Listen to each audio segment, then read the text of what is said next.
నవరత్నాలు అన్నారు, వేల రత్నాలు ప్రవేశపెట్టారు. నేను ఏమైనా చేసుంటే మీ ఇంట్లో మంచి జరిగితే మీరు నాకు ఓటేయండి అని సవాల్ ఇచ్చిన మహానుభావుడు. అతను దమ్మున్న నాయకుడు.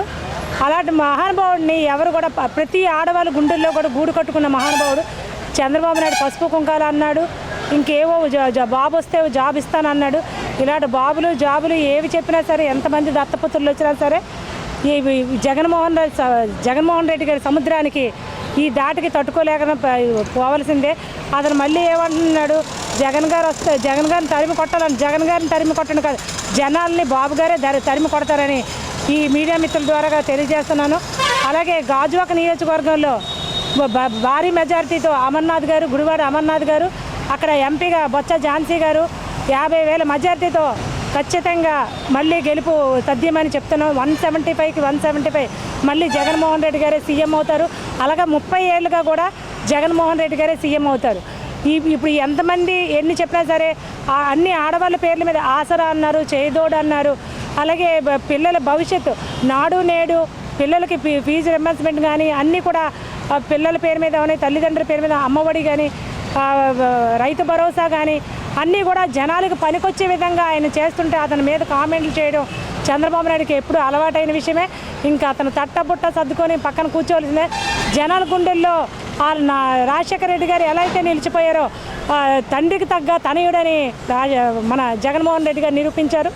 అలా జననాయకుడిని ఎంతమంది ఎన్ని కుట్రలు చేసి ఎన్ని చేసినా సరే మళ్ళీ 175కి 175 మళ్ళీ జగన్ గారే వస్తారని ఖచ్చితంగా ఈ సభాముఖంగా ఈ మీడియా మిత్రుల ద్వారా తెలియజేస్తున్నాను.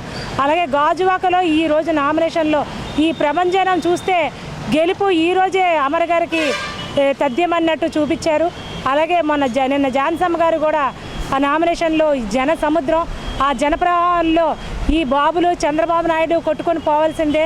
ఫ్యాన్ గుర్తు ప్రతి ఒక్కరు కూడా, ప్రతి మహిళ, ప్రతి ముసలి వాళ్ళు మేము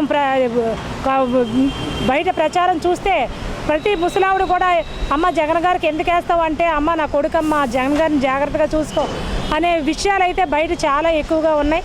అలాగే ముసలి వాళ్ళకి పెన్షన్ అనేది అయితే చాలా ముఖ్యమైనది. అక్కడ చంద్రబాబు నాయుడు 14 ఏళ్ల పాలనలో బయట రోడ్డు పైన ఎండలో ముసలి వాళ్ళు కూర్చొని ఆ పెన్షన్ కోసం 2 రోజుల 3 రోజుల వారం రోజులు అలా పెట్టేది. జగన్ గారు ఆ బాధను చూశారు, ప్రతి ఒక్కరి బాధను విన్నారు, చూశారు. తప్పనిసరిగా వీళ్ళకి ఏదో ఒకటి మంచి చేయాలనే కోరికతో వచ్చిన నాయకుడు జగన్మోహన్ రెడ్డి జననేత. అతను ఇప్పుడు ప్రతి ఇంటికి 5 గంటలకే తెల్లవారుజామున వాలంటరీ ద్వారా పెన్షన్ ఇవ్వడం జరుగుతుంది. చంద్రబాబు నాయుడు వస్తే నేను వస్తే జాబ్ ఇస్తాను, బాబు వస్తే జాబ్ అన్నాడు. బాబు వస్తే జాబ్ కాదు కదా, అతను ఏమీ ఇవ్వలేదు. అలాగే జగన్ గారు మాట ఇవ్వకపోయినా సరే యూత్కి ఖాళీగా ఉంచకూడదని వాళ్ళకి వాలంటరీ వ్యవస్థను పెట్టారు. అలాగే సచివాలయం వ్యవస్థను పెట్టారు. సచివాలయం వ్యవస్థ ద్వారా ఎంఆర్ఓ ఆఫీస్ చుట్టూ మండలార్సుల చుట్టూ జనాలు తిరగకుండా 2 డేస్లోనే క్యాస్ట్ సర్టిఫికేట్ కానీ ఇంకేమైనా కావని మ్యారేజ్ సర్టిఫికేట్ అవని 2 డేస్లోనే మనకు వచ్చేటట్టు అందిస్తున్నారు. అలాగే ఒక పేదవాడి కళ ఇల్లు అనే కళ, అది అపార్ట్మెంట్స్ కాకుండా ఒక సెంటు భూమి ఇచ్చి వాళ్ళకి ఇల్లు కట్టి ఇచ్చే మహానేత జగన్మోహన్ రెడ్డి. అతని మీద కామెంట్లు చేయడానికి ఎంతమంది ఎన్ని కామెంట్లు చేసినా అక్కడ కనిపిస్తుంది. అది కనిపించకపోతే అతను కళ్ళు పోయే అనుకోవాలా. జగన్ గారి మీద ఏదో ఒకటి చెయ్యాలని అతని మీటింగ్లో ఉంటుండగా జనాలతో రాయిని ఇసిరించి అతని గాయానికి, అతని మనసుని, అతని హృదయాన్ని కూడా గాయపరిచేటట్టు చేశారు.